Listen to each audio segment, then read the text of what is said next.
Indonesia kembali gagal meraih juara pada ajang Piala AFF. Ajang kompetisi sepak bola antar negara Asia Tenggara itu sudah selesai dengan Thailand keluar sebagai juaranya pada edisi tahun 2022. Sejak digelar pada tahun 1996, Indonesia mencatatkan 6 kali ke partai final dengan 6 kali juga menjadi runner-up. Banyak pengamat menilai kegagalan Indonesia pada Piala AFF 2022 adalah andil dari Shin Tae-yong. Hal itu bukan tanpa alasan, Shin Tae-yong sendirilah yang memilih pemain untuk berkompetisi di Piala AFF ini. Dalam sebuah wawancaranya, Shin Tae-yong mengatakan kegagalan timnas Indonesia di semifinal AFF ialah karena konsentrasi pemain yang buyar usai gol cepat Vietnam. Terlepas dari hal itu, berikut daftar prestasi timnas Indonesia sejak ditangani Shin Tae-yong.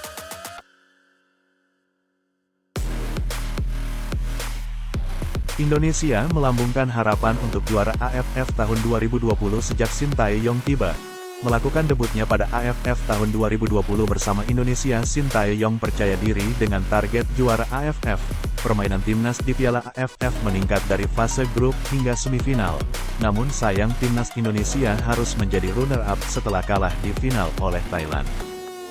From him in the first leg, taking on the responsibility, holding on to it, and then Kambuaya, all he can do really is try and...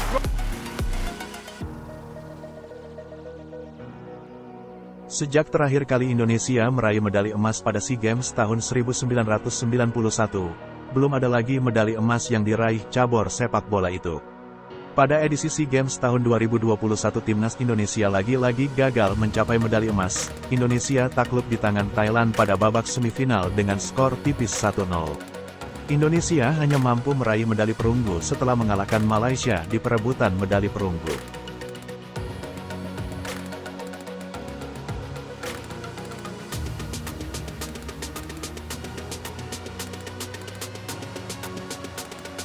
Indonesia menjadi satu-satunya wakil ASEAN yang melaju ke putaran final Piala Asia U20 sebagai juara grup. Timnas Indonesia dipastikan lolos ke putaran final yang bakal digelar di Uzbekistan tahun 2023 itu. Kepastian itu didapat Garuda Nusantara setelah menjadi juara grup F pada babak kualifikasi. Status juara grup Indonesia dapatkan setelah mengalahkan Vietnam pada fase grup dengan skor 3-2. Pada putaran final Piala Asia U20 sendiri, Indonesia bakal tergabung dengan grup A bersama tuan rumah Uzbekistan, Irak, dan Suriah. Piala Asia U20 sendiri akan berlangsung pada bulan Maret tahun 2023. Masih Ginanjar mendapatkan bantuan dari Frankie Nisa, masih Frankie kita lihat Marcelino terbuka ruang.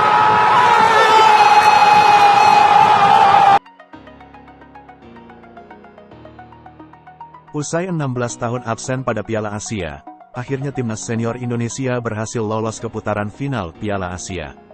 Timnas berhasil merebut tiket ke putaran final Piala Asia setelah mengalahkan Nepal dengan skor 7-0.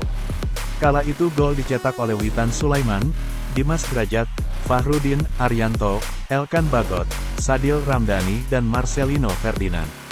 Kemenangan itu membuat Indonesia melaju ke putaran final Piala Asia tahun 2023 dengan status runner-up terbaik. Ini merupakan keikutsertaan keempat Indonesia pada Piala Asia setelah terakhir pada tahun 2007. Piala Asia 2023 sendiri akan digelar pada Januari tahun 2024. خط الدفاع وحارس المرمى لكن هو كان حاضر كمله هجمه خطره